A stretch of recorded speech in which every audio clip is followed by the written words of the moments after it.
네, 강의 다시 시작하겠습니다.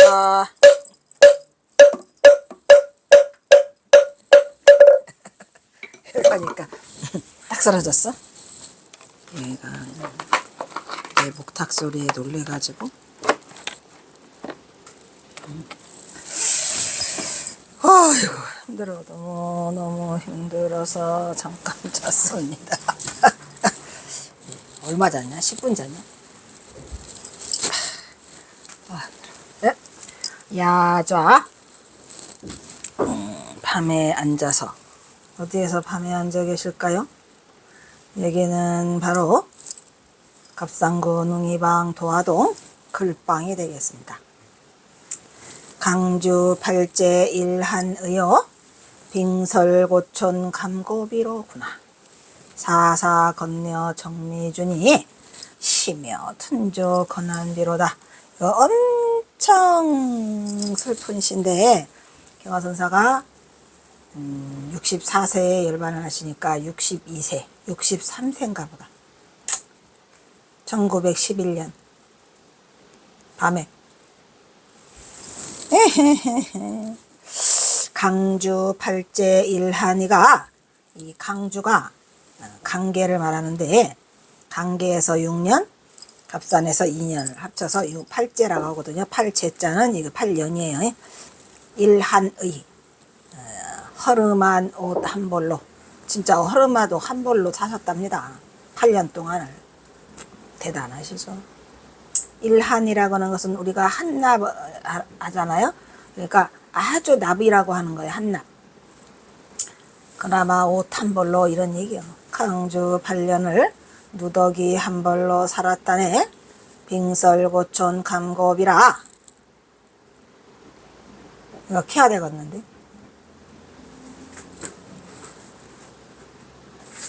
빙설은 눈 덮인 고촌, 외로운 마을. 이 외로운 마을이 어디죠? 갑산이지 뭘. 감고비요.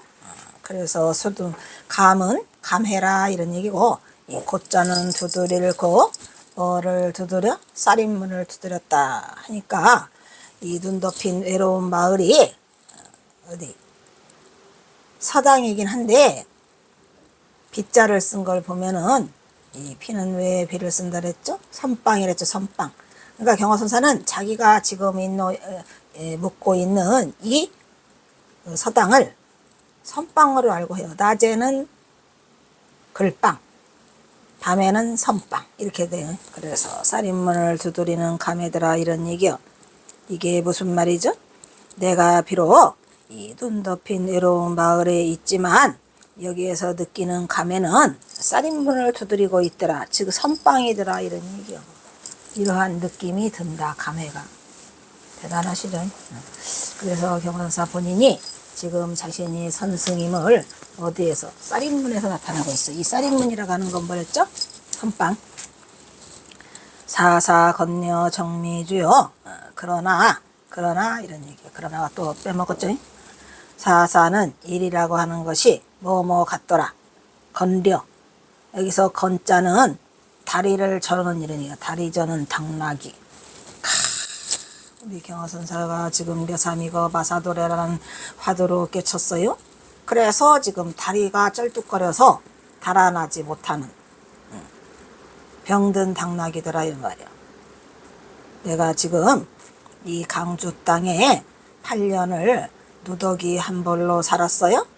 그런데 그거는 눈 덮인 외로운 마을에 쌀인문을 두드리는 감회라서 우리 경화선사가 한낱 외로운 나비 한 벌로 수행자처럼 강주 땅에 와서 8년을 살은 그런 감회가 들더라 이런 얘기야. 그런데 이 현실은 감회만 그럴 뿐이지 내가 지금 접해 있는 현실은 뭐더라? 다리 저는 당나귀가 머물러 있더라. 정체해 있더라. 뭐하지 못하고 달아나지 못하고 꼼짝 당싹을 할 수 없더라 이런 얘기죠. 그러니까 여기서 려로 쓴 것도 다리 저는 당나귀가 경화선사가 깨달은 화두가 려삼이가 마사도래요. 려사가 달려오지 않았는데 마사가 달려왔더라 이런 말이야. 그래서 이게 딱 거기에 정체돼 있어요. 내가 달아나지 못하고 현실은 달이 저는 당나귀가 달아나지 못하듯이 심려 둔조 권한 미로다. 마음은 뭐처럼 내가 다리가 저려서 저리 저는 당나귀라 달아나지 못하는 것처럼 마음 또한 이 말이야. 몸은 현실은 다리를 저는 당나귀가 돼갖고 도망가지 달아나지도 못하고 마음 또한 어떻게 됐더라. 둔조 둔한 새 마음은 둔한 새가 돼가지고 날지 못하는 어려움을 겪고 있는 것 같더라 이런 얘기죠.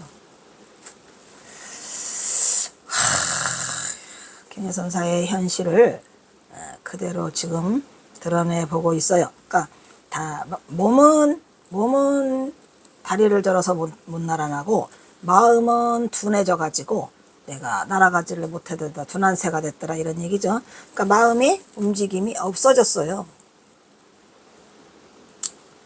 몸은 다리를 절고 마음은 둔한 새가 돼갖고 아무것도 달지 못할 것 같다 이런 얘기요. 어디에 와서?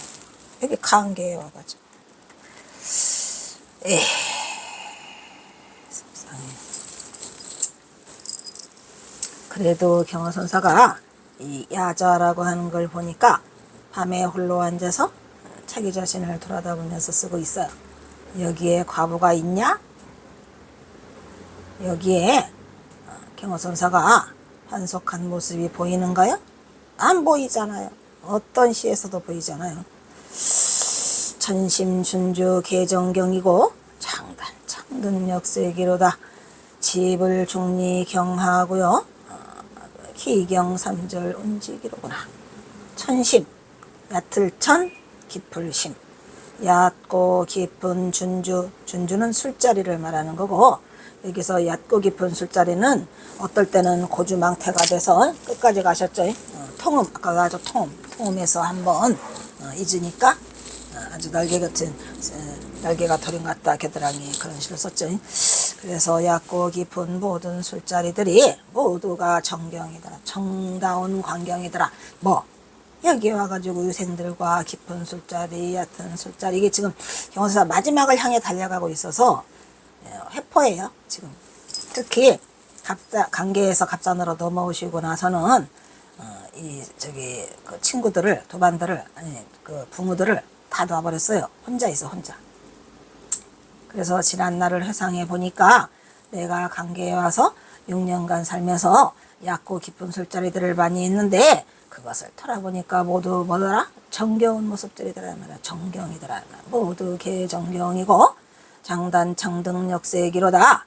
길고 짧은 창과 등.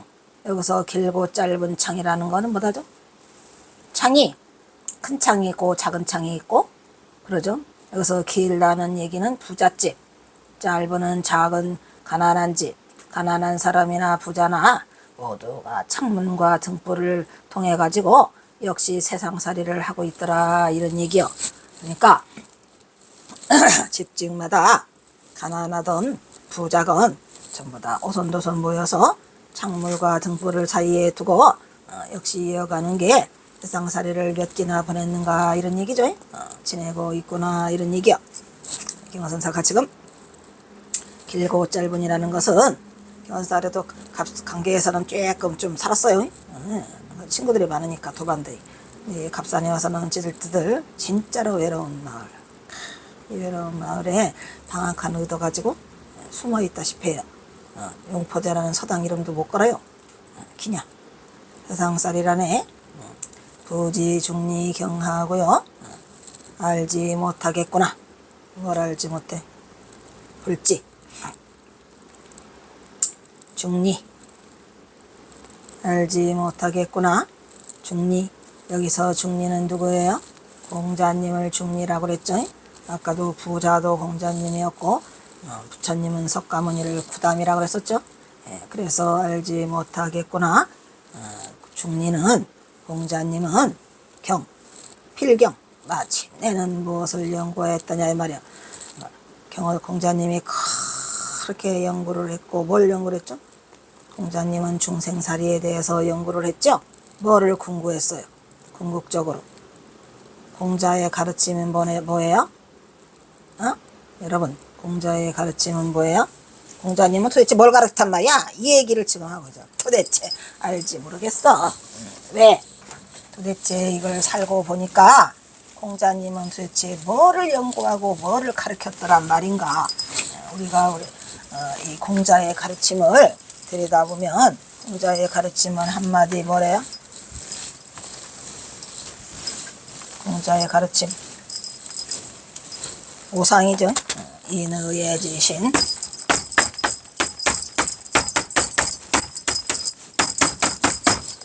공자님의 가르침은 인의의 지신이야. 인을 기르고 의리를 지키고 예의를 지키고, 그죠? 인의의 지신인데 여기에서 이거를 다 하면 뭐하냐 이거예요. 사상사리가 다 지키고 살아도 에이, 모르겠구나 하면서 뭐를 결국은 희경삼절 운치기로다 이렇게 얘기를 하세요. 그래서 복희시에 복희시 알죠? 복희시의 경전도 주역. 복희시가 누구요? 주역이죠, 주역. 그래서 우리가 이제 경화사사가 지금 누구까지 또 끌고 들어와요? 복희시까지 끌고 들어와요. 공자님 끌고 들어왔어요. 그 다음에 누구 끌고 들어와요? 복희시는 중국 고대의 전설상의 제왕이죠. 그래가지고 거기에 삼황의 한 사람으로서 팔결을 만들잖아요. 주자. 그러니까 역하게 역. 그리고 그들을 발명하여 고기잡이의 방법을 가르쳤다고 하는 전설상의 인물이 복희시인데, 그래가지고 팔계를 만들고 뭐 이러한 분이 복희시잖아요. 그런데 복희시가 뭐예요? 이거 주역도 복희시도 주역들도 삼절운이라는 건 뭐죠? 3번의 끊어질 운명에 처한다 이런 얘기야. 네, 귀결되고 있더라. 복희시의 주역도 삼절운으로 끊어지는 돌아간다라고 하는데, 이 삼절운이 뭐죠? 3번 끊어진다. 그러니까 이 3번 끊어지는 거 우리 조선의 운명을 지금 말하고 있는 거예요. 삼절운이라고 해갖고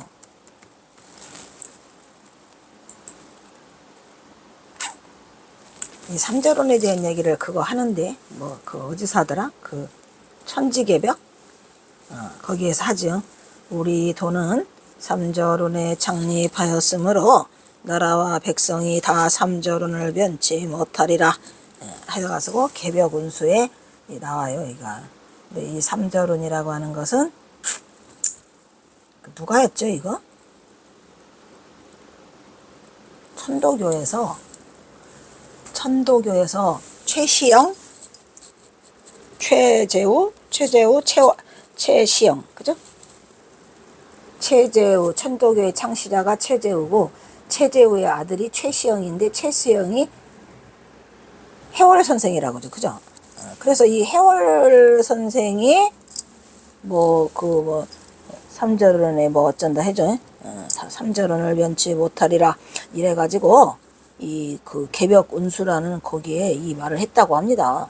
그러니까 이 말의 뜻은 경화선사가 우리나라가 지금 3번의 끊어질 위기에 처한다 중에서 지금 이 조선왕조의 운명이 삼절운에 들어있다. 뭐 이런 것을 지금 말하는 게 아닌가.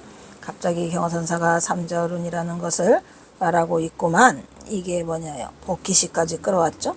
중국에도 이런 말이 있더라 이렇게 얘기를 하고 있고, 영웅호걸이 다 없어져가지고 우리나라도 지금 뭐 하고 있더라.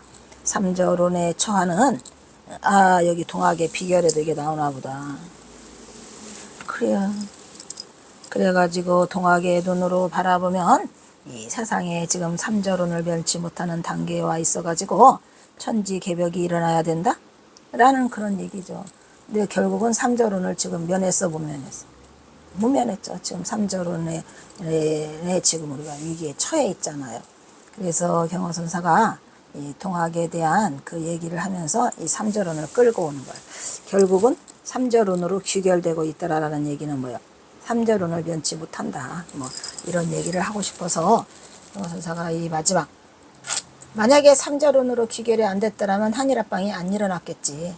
한일합방이 일어나면서 경호선사가 많은 걸 다 희망과 꿈을 놔버려요. 그래서 속상한 얘기를 지금 하고 계시고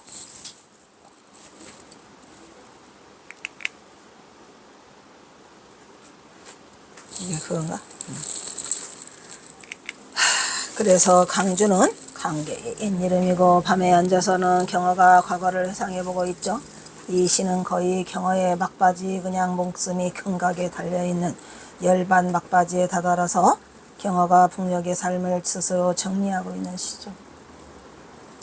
아이고, 경어가 남녘을 떠난 지 8년이 되었고요. 1904년 안병 서강사를 떠나서 1912년 4월 25일 갑산에서 천하하니 지금은 1911년 겨울이라고 아까 제가 말씀드렸죠. 이 해만 지나면은 경호선사 더 이상의 1912년 겨울은 경호선사가 보지 못해요. 4월 25일 날 열반하니까. 그래서 이 겨울이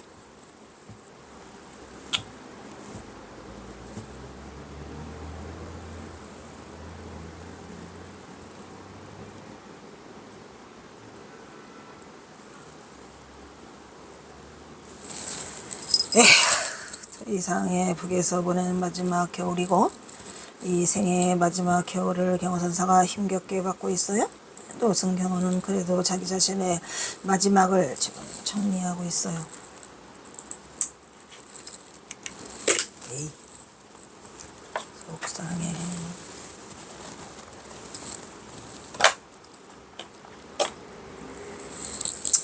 강주 땅에 8년간을 누더기 한 벌로 살았죠. 그리고 이것은 경어의 진실한 마지막 삶이에요.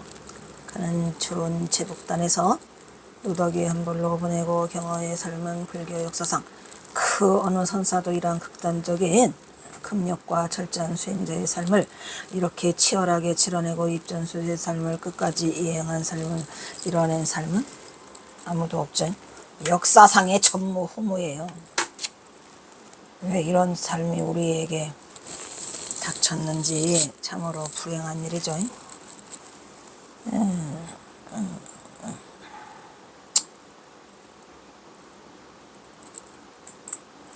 이러한 전례는 전대미문에 찾아볼 수 없어요. 수행자의 표상이고 인간 경어의 위대한 삶의 극치를 모습으로 경어의 지극한 삶은 그 유래를 찾아볼 수가 없으며 앞으로도 경어를 등가하는 어느 수행자도 결국 이러한 삶을 살고 이러한 수행자는 결코 출현하기가 어렵다 이런 얘기죠. 1911년 겨울 눈 덮인 외로운 마을에서 경어는 누더기 한 벌에 매서운 칼바람과 마주하며 누군가 지인의 신세를 지기 위하여 하룻밤을 의탁하는 초라한 의지를 내비치며 쌀인물을 두드리고 있다 라고 하는데 이거는 빗대는 말이죠. 누구의 신세를 지기는 개뿔을 신세를 칩니까? 하룻밤을 누구한테 뭘 의탁해요? 그렇지 않아요.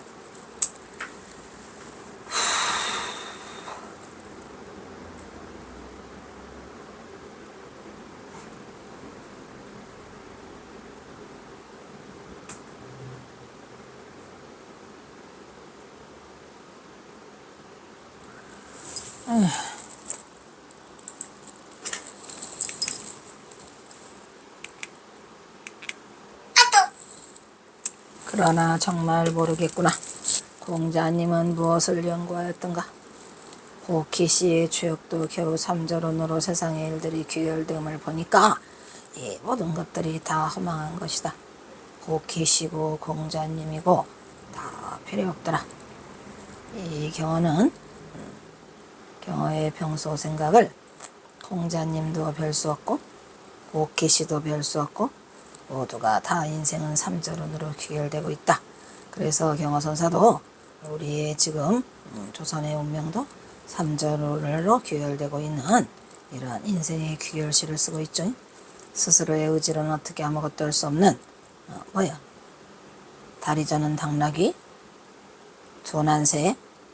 그래서 수연행, 보언행, 무소고행, 징법행을 그냥 경어선사는 그대로 수용해서 사항체를 따르고 있더라 이런 얘기고 인간 경어의 적나라한 모습이 이 시에서 다 드러나고 있더라.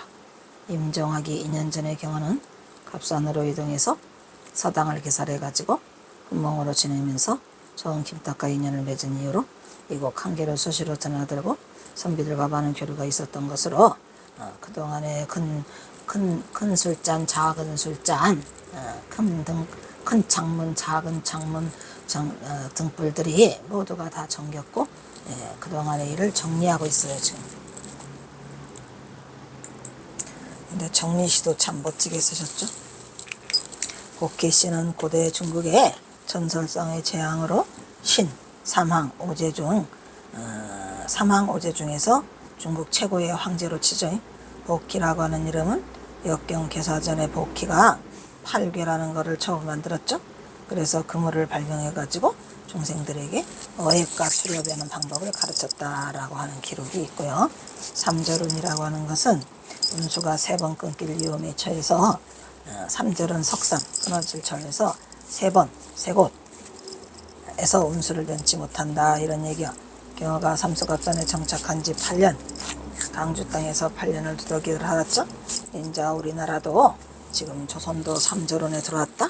그래서 강주에서 갑산으로 건너온 이후에 여기서 첫 번째 겨울을 맞지만 개뿔 두 번째 겨울은 맞지도 못하고 열반하세요.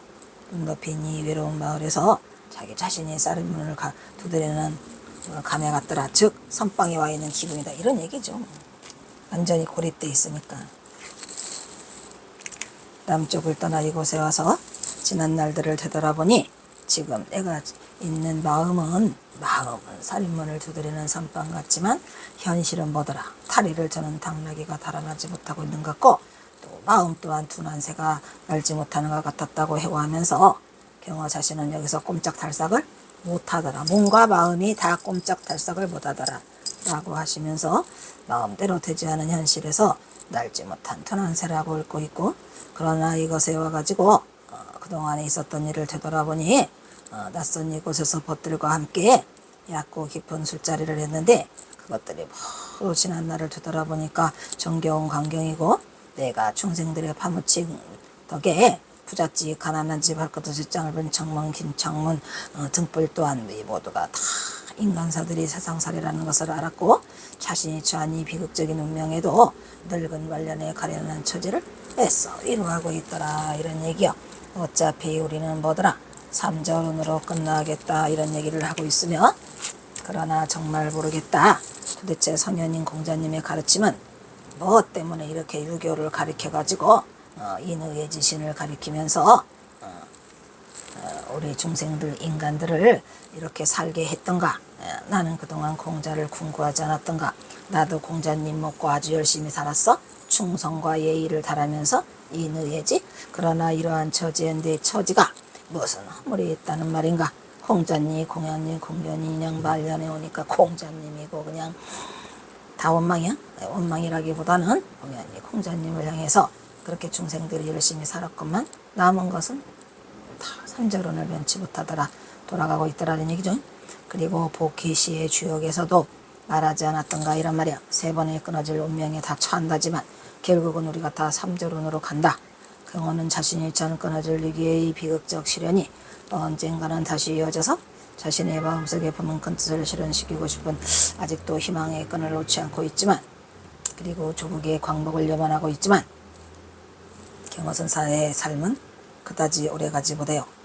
이것은 비록 선지시 경호의 선불교의 가르침은 중생제도이기 때문이다 이렇게 말하고 있는데, 여기에서 선지식의 선불교의 가르침이나 공자님이 가르친 가르침이나 복희씨나 다 인간들은 중생사가 그렁그렁 살아가더라 이런 얘기죠.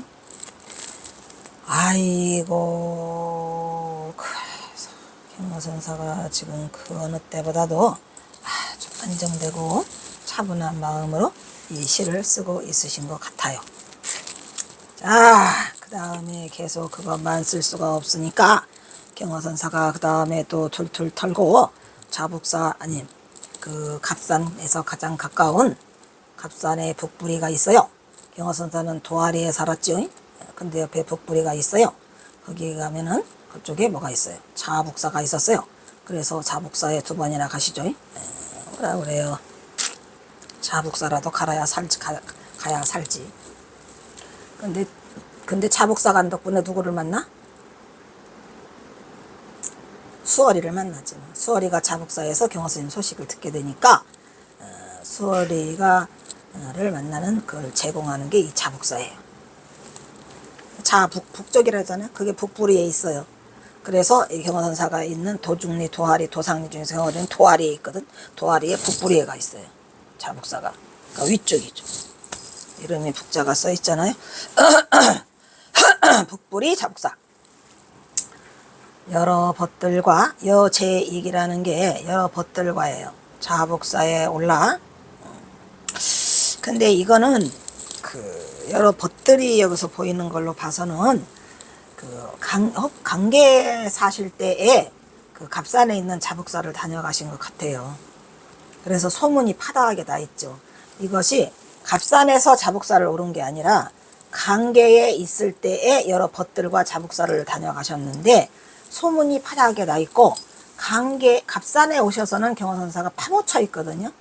더 이상 이제 한일합방이 돼서 끝나가지고 누구한테 들킬세라 그냥 숨어 사셔요. 그래서 이 제목을 보면 여제익 상자북사라 해서 자북사가 갑산에 있어서 갑산인가 했는데 지금 이거를 다시 전봉준 장군 나타나서 이거를 들이다보면 그렇지 않아요. 거기 갑산에 가서는 여제익이 없어요. 그래서 여기에 여제익 자북사라고 하는 걸로 봐서 이거는 강계에 있을 때 벗들과 함께 여기 왔다라는 것을 알 수 있죠. 여기 이 시도 살아있어요. 쇠로 의산 전고 등이요 지연 선계 옥랑빙이로다 유시요새 군 의학이니 심사 향산 아역승이로구나 이렇게 썼는데 쇠로 의전 내가 늙고 병들어서 있는데 그렇다고 해도 의전 산에 의지해서 굴러가더라 이 말이야. 굴을 전자라가 나오는 거는 경허선사가 늙어서 자꾸 헛발을 디디면서 띠뚱띠뚱 걸어가다라는 뜻으로 경허선사가 늙으면서 산에 오를 때마다 이 굴을 전자를 써요. 그래서 내가 이 의자는 깃발을 나붓길 의자죠. 노새에도 내가 힘차게 나붓기며 산에 굴러가면서 고통스럽지만 오르는 건 이런 뜻이에요. 계속 산에서 미끄러지면서 굴러요. 그러는데도 내가 산에 오르는 것은 뭐더라?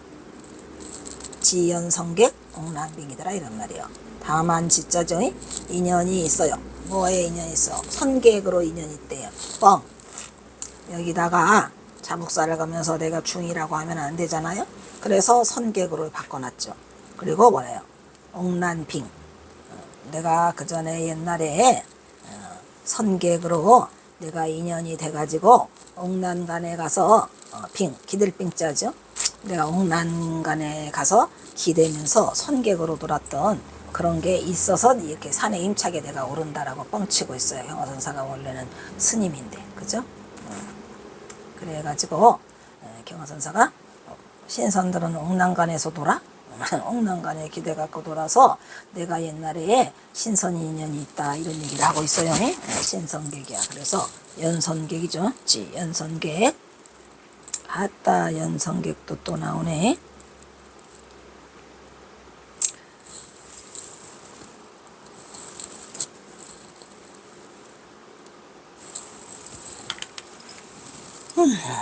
연선객이라고도 하나 써놔야 되겠다.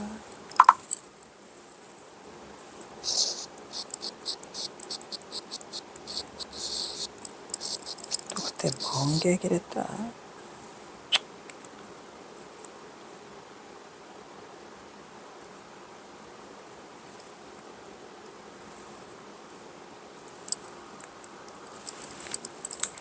연선객이더라 이런 얘기고 옥난간의 빙에 대해서 내가 연선객이고 류시 요새의 군의학이라 머물었어요. 시를 써요. 어디에 머물면서 요새에 머물면서 요새가 나오는 거니까 역시 또 관계 읍성이겠죠. 군 내가 요새에 머물며 시를 내가 짓는 거를 보니까 내가 학이 아닌가 하고 그대를 의심했다라고 했죠. 그러니까 여기서 그대가 하기엔가를 의심했다는 얘기는 이 그대도 경어예요. 그러니까 경어는 내가 씻는 거를 보고 신선객인가를 알았다 이런 얘기예요. 아까 경어선사가 신선과 객이 신선이 돼서 신선객이 돼서 위에 올라갔다는 했죠. 그러니까 신선과 객. 근데 여기서 신선은 내가 씻는 거 보니까 변방의 학인가를 의심을 했고, 그 다음에 객으로서 향산의 결사를 찾은 거. 심사. 이 심은 찾을 심자고 사자는 절사자죠. 심산의 결사를 찾, 향산의 결사를. 이 향산은 묘향산을 말하는 거예요. 묘향산의 절에를 내가 찾고 있는 것은 내가 또한 역시 뭐더라? 중이더라 이 말이야. 그러니까 지금 두 가지를 말하고 있어요. 중과 신선. 그러니까 내가 시짓는 거 보고는 신선이다. 학이다. 신선의 학이고, 그 다음에 내가 이 향산에 결사에 오르는 걸 보니까, 결사라는 거는 자복사에 온 거예요. 그러니까 절사자죠, 사자가. 이 절사에 오르는 걸 보니까 내가 전생에, 아니, 내가 역시 중이었더라, 이런 말이죠. 그러니까 중과 지금 신선을 두 개를 김선사가 다 자기 거라고 하고 있어요. 그래 놓고 그래요. 하계진생수 오몽이요 청강인월 가전 등이로구나. 이금 접여 여여만이 유원자운 처처이로구나. 하계 사바세계의 진생. 진생은 이 중생들을 하계 진생이라고요. 띠끌 진짜. 하계 세계의 중생들은 누가 꿈을 꾸지 않는 사람이 그 꿈을 깨었나 이런 말이죠. 하바세계 중생들은 다 꿈속에 살아요. 근데 그 꿈을 깨달아야 돼. 꿈이라는 거를 깨달았나? 누가 깨달았다? 하바세계 사가세계 중생들 중에서 누가 그 꿈을 깨었나? 오직 경허 나만이 깨었다 이런 얘기요. 나만이 깨었도다. 그거는 깨어나니까 깨달으니까 뭐더라? 천강인월 가전 등이라. 천강유수 천강열이요 가히 등등 상속으로 전할만 하구나. 뭐를? 깨달은 바를. 천강의 달이 인월 도장이 직접 찍히시듯이 해인산매가 이거죠. 바다의 찰찰이가 똑같이 도장이 꽝꽝 같이 찍혀. 부처님의 깨달음의 경지는 깨달으면 또 모두가 다 한물 한맛 다 도장이 꽝꽝꽝꽝 똑같이 찍혀요. 해인산매로. 그래서 천강의 달이 도장을 찍히듯이 가히 내가 깨닫고 나니까 사바세계 중생 중에서 나만 깨었어? 내가 부처님 등불을 전할 만하구나. 오냐? 전할 만하지요. 당당히 내가 전할 만하다 이런 말이야. 그래 놓고 그래요. 이금 접여 여여만이 지금 그러나 그래서 이런 얘기구나. 전할 만하구나. 그래서 이자는 그래서나 그러나 두 개 하나 둘 중에 하나죠. 순접 역접. 그래서 지금 이 접역이라고 하는 게 뭐랬죠? 이 접역은 가자미 접잘해서 접역.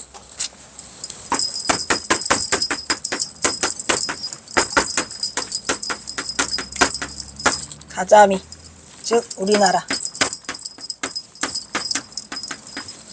지도가 가자미처럼 생겨서 접역이라고도 한답니다. 이 접역에 염천이야. 지금 염천의 여름이야. 뜨거운 여름이라는 얘기죠. 여름에 자복사를 오신 것 같아요. 지금 이제 이 나라는 염천의 여름이니 유원자원 처처음이로다. 내가 원컨대 자비로운 구름을 염천이라는 게 뭐죠? 여기서 염천은 지금 이게 여름이라는 뜻도 있지만 만약에 이 자복사에 지금 오른 그게 지금 그 어떤 그 계절적인 걸 하나도 드러내놓고 있지 않죠. 그렇다면은 이가 지금이 이 나라의 염천의 하늘이 여름이라고 돼 있는데 염천의 여름이라는 거 뭐예요? 펄펄 끓는다. 너무너무 덥다. 이런 뜻이라 중의적인 게 있는 것 같아요. 진짜 여름일 수도 있고 일본 놈들 때문에 이 나라가 펄펄 끓어요. 그래서 이거는 염천의 하늘이니까 내가 원하올 건데 그 뜨거운 여름을 식히려면 어떻게 돼요? 자비의 구름을 덮는다. 자운 써있어요. 자비의 구름을 내가 처처에 내가 응결지게 이렇게 응하게 하여지다 펼쳐지게 하여지다 이런 얘기죠.